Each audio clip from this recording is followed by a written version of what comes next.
Breaking news changing centuries of tradition in America. Late today, the U.S. military announced an end to the ban on women in combat.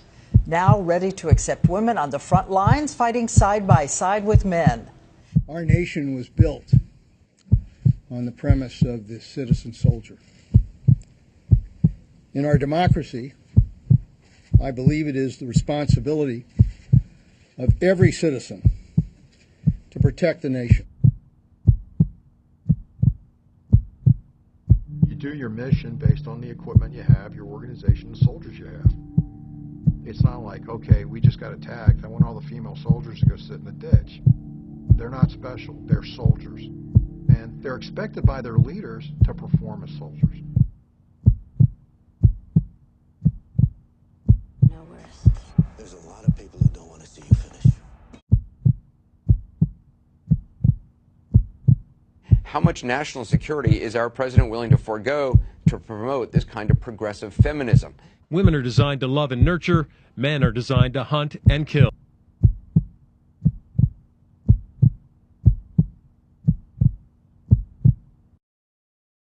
My name is Nicole Smart. I am a PR major at Belmont and a sergeant in the Tennessee National Guard.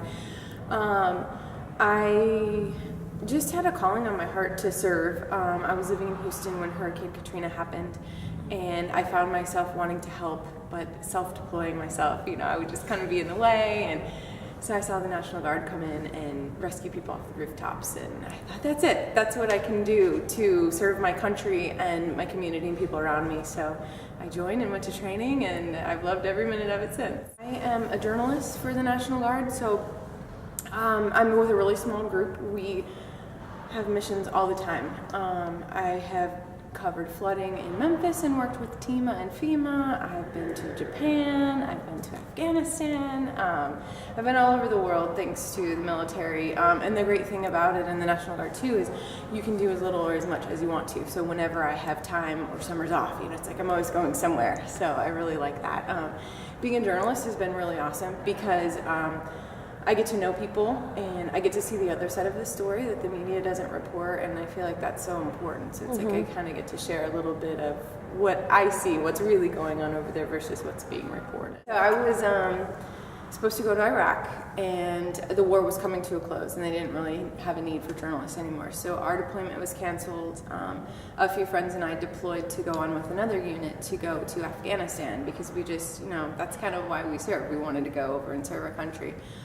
When I got there, I was really surprised to see that we're over there with a bunch of other countries. I think we're there with 23 other countries. And so my friend said it really well when he said this is our opportunity to serve the world with the worlds.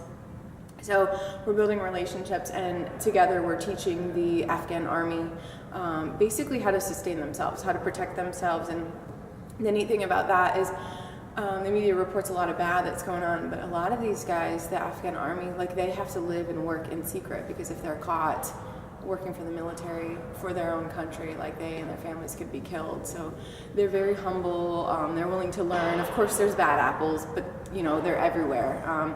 Soldiers are doing amazing things over there individually too. There's never enough time, money, supplies, sleep, and so you just grab whatever you can, you do whatever you can to get the job done, to get the mission done. And it's just very different over here in the States when you're working a 9-to-5 job. You know, that's your routine, and you kind of go home, and so it's easy to take things for granted, I guess. And when you're over there, it's like there's no option to do that. So you just have to get the job done, whatever it takes. And it's pretty awesome to see just young soldiers doing just that. I didn't know a lot about the military before I joined. I just my little brother joined the army, and so that was kind of my exposure to it, and I was really inspired. So knowing nothing to knowing what I know now is.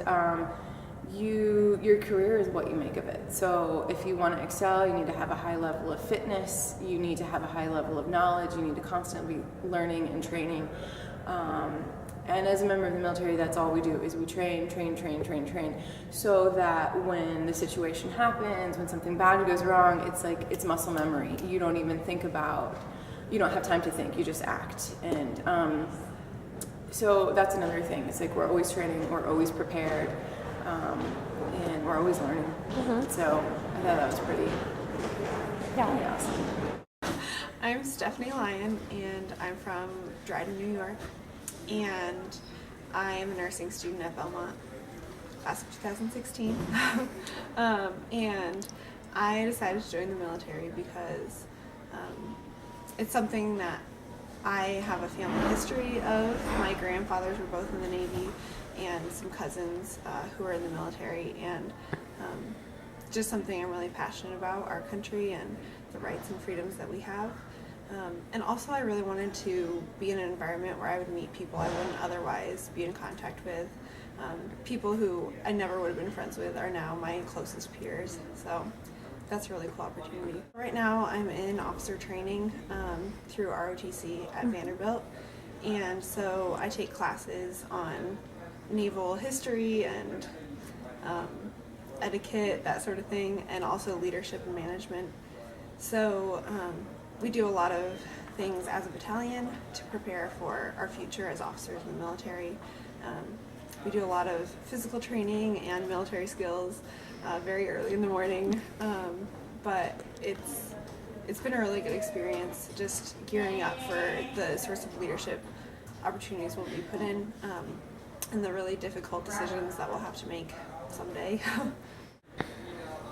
I don't really feel like I'm blazing a new trail or anything, but I'm definitely looked at a little differently for it.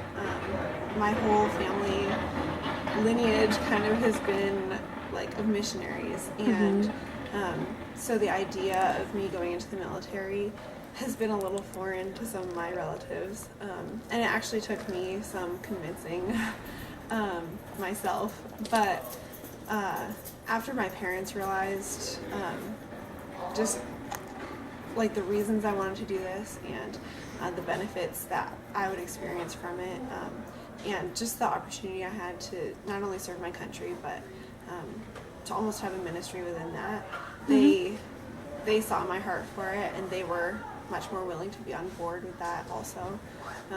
So I think that my family has definitely been really accepting of it and supportive, but you know, there have been comments that kind of hurt because this is something that I want to do, and when people don't understand that, it's hard. And I actually got a lot of comments from some of my male relatives that, you know, you're just going to get raped and sent to war and die, and, you know, why waste your life like that? I am horrified by war. It saddens me and it sickens me, and it's a really like raw human experience that I personally don't think should exist. But we live in a world where that's not possible.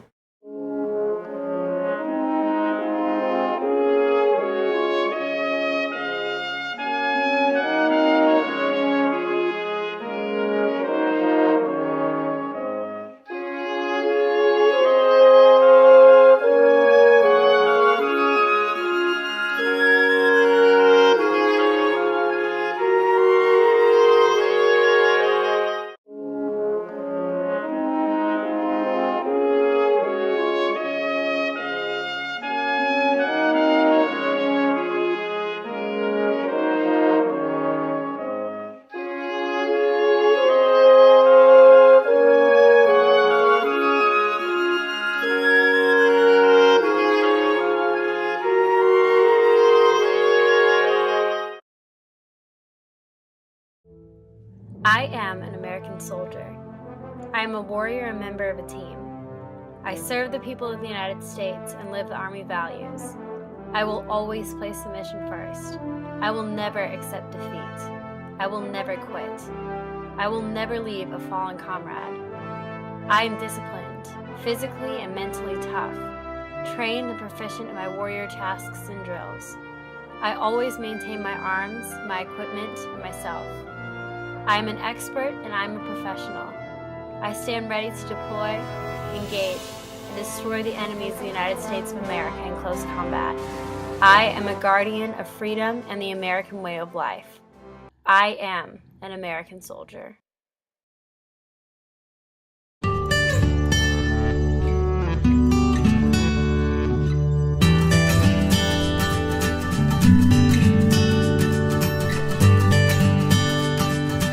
Bye.